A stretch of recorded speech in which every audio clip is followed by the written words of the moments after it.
최신 IT 이슈를 쉽고 빠르게 살펴보는 이수다입니다.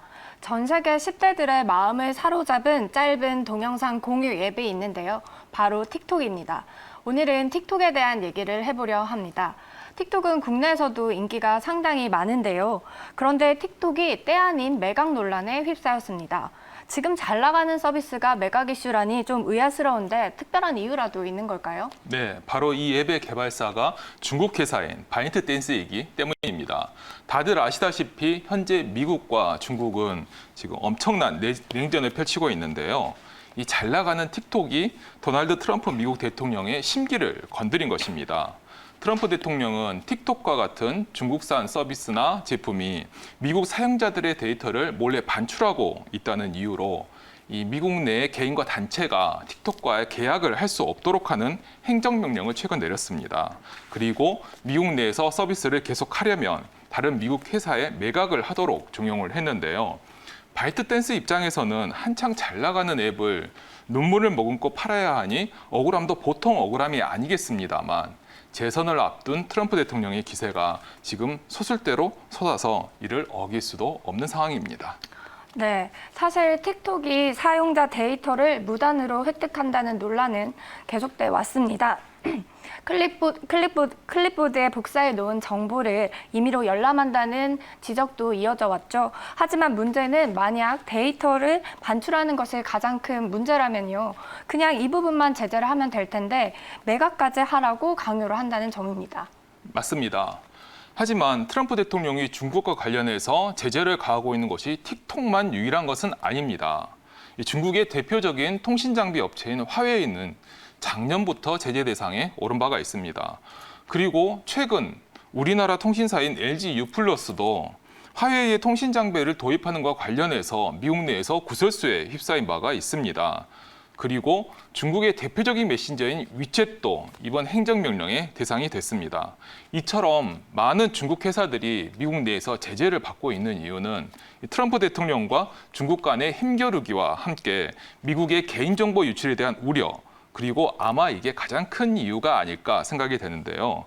이처럼 확보한 데이터를 활용해서 중국이 미국을 제치고 기술 대국으로 부상하려는 것에 대한 미국의 견제와 같은 이유가 복합적으로 작용한 결과로 보입니다.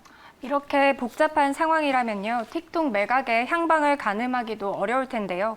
앞으로 어떻게 될지 시나리오를 짜보는 게 판단에 도움이 될 걸로 보입니다. 먼저 어떤 시나리오가 있을까요? 네, 하루가 다르게 새로운 소식이 나오고 있어서 이처럼 시나리오를 짜보는 것도 그리 쉽지만은 않습니다. 따라서 세세한 디테일을 살리기보다 큰 줄기를 나눠서 몇 가지 경우의 수를 짚어볼 수가 있겠는데요. 가장 먼저 틱톡이 트럼프 대통령의 의도대로 매각을 선택했을 때가 되겠습니다. 하지만 이 경우의 수도 크게 두 가지로 나눌 수가 있습니다. 바로 인수 대상이 마이크로소프트 그리고 트위터 일대로 나눠집니다. 네, 틱톡이 인수 협상을 벌이고 있는 곳이 바로 이 두 곳인데요. 역시 각각 따져봐야겠죠? 네, 맞습니다. 먼저 마이크로소프트가 인수할 때를 한번 살펴보도록 하겠습니다. 마이크로소프트가 인수에 성공한다면 마이크로소프트 입장에서는 그동안 일반 사용자 대상 서비스로 성공한 적이 없었던 이력을 일거에 뒤집을 수 있게 됩니다. 사실 마이크로소프트가 인터넷 서비스에서 성공한 사례는 과거로 꽤 많이 거슬러 올라가야 합니다.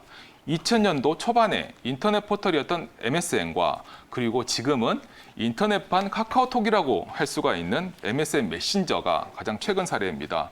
십수년 전이죠. 이를 극복하기 위해서 마이크로소프트는 비즈니스 특화 SNS인 링크드인, 그리고 개발자용 협업 서비스인 깃허브 등을 인수를 했습니다. 하지만 이 서비스들이 일반 사용자를 대상으로 한다고 보기에는 무리가 있습니다. 그러나 틱톡을 품지 않으면 이 같은 상황을 일거에 뒤집는다고 봐도 무리가 없습니다. 네, 10대를 마이크로소프트의 사용자로 끌어들임으로써요. 윈도우라든지 오피스가 대표적인 MS의 오래된 이미지도 바꿀 수 있을 걸로 보입니다.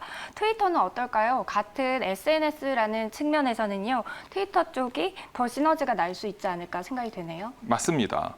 트위터는 사실 예전부터 동영상 공유 서비스에 많은 관심을 갖고 있었습니다.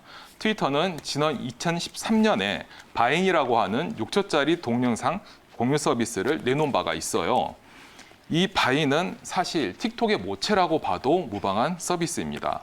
하지만 너무 일찍 내놓은 탓이 좀 큽니다. 2014년이라면 한창 스마트폰이 대중화될 시점이어서 동영상보다는 아무래도 사진 서비스에 무게가 실렸던 시점이기 때문이죠. 따라서 트위터는 이 바인을 4년 뒤인 2017년에 서비스를 공식으로 종료합니다. 틱톡의 인기가 치솟은 것은 바로 그 다음인 거죠. 따라서 트위터가 틱톡을 인수한다면 너무 일찍 나와서 피지 못했던 꿈을 다시 이룰 계기를 마련하게 되는 것이라고도 볼 수 있겠습니다. 네, 텍스트로 이루어진 트위터와요, 영상 중심의 틱톡 서비스를 어떻게 융합할지는 풀어야 할 숙제로 보입니다. 하지만 또 최근 소식만 보면요, 매각이 순탄하게 이루어지지 않을 걸로도 예상이 되는데요. 또 다른 경우의 수는 어떤 게 있을까요? 네, 얘기하신 것처럼 매각이 안 될 경우를 또 고려를 해봐야 합니다. 이처럼 매각이 안 된다고 하면 트럼프 대통령이 내놓은 행정명령이 효력을 발휘하게 되는 것으로 볼 수가 있습니다. 즉 미국 내에서는 사실상 서비스가 불가능한, 즉 퇴출된다고 볼 수 있겠죠. 하지만 틱톡이 인기를 끌었던 비결인 짧은 동영상 공유 서비스가 이미 많은 사용자들에게 익숙합니다. 따라서 제2, 제3의 틱톡이 등장할 수 있을 것으로 예상이 됩니다. 네, 미국에서 틱톡 퇴출로 노리는 효과도 있을 텐데요. 어떤 앱들이 이득을 볼 수 있을까요? 네, 가장 먼저 들 수 있는 앱은 바로 스냅챗입니다. 스냅챗은 동영상으로 소통하는 메신저인데요. 틱톡을 동영상 SNS라고 한다면 스냅챗은 동영상 메신저라고 할 수가 있습니다. 이 두 서비스 모두 동영상에 특화된 필터 기능으로 인기가 얻었다는 것도 사실 동일합니다. 따라서 이 동영상에 이미 익숙한 스냅챗이 SNS 기능을 강화한다고 하면 틱톡의 빈자리를 채우지 못하라는 법도 없습니다. 이와 비슷한 취지로 인스타그램도 어찌 보면 틱톡의 빈자리를 채울 후보 앱으로 꼽을 수 있겠습니다. 네, 국내 앱들도요, 반사 이익을 볼 수 있지 않을까 싶습니다. 네이버의 스노우가요, 아시아를 중심으로 최근 큰 인기를 끌었는데요.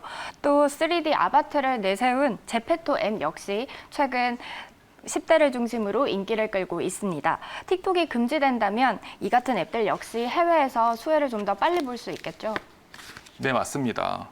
현재 미국과 중국의 신냉전, 그리고 트럼프 대통령의 재선 등과 맞물려서 틱톡을 둘러싼 사상 초유의 해프닝이 미국에서 벌어지고 있습니다. 어떤 결과가 나오든 간에 전 세계 모바일 인터넷 서비스에는 큰 영향을 줄 것으로 예상이 되는데요. 이 틱톡의 운명이 결정된 순간이 얼마 남지 않았기 때문에 주의를 기울여 지켜보셔도 좋겠습니다. 모바일 인터넷 서비스가 현재 우리의 생활에 미치는 영향이 막대하기 때문인 거죠. 저희도 함께 지켜보도록 하겠습니다. 지금까지 이수다였습니다.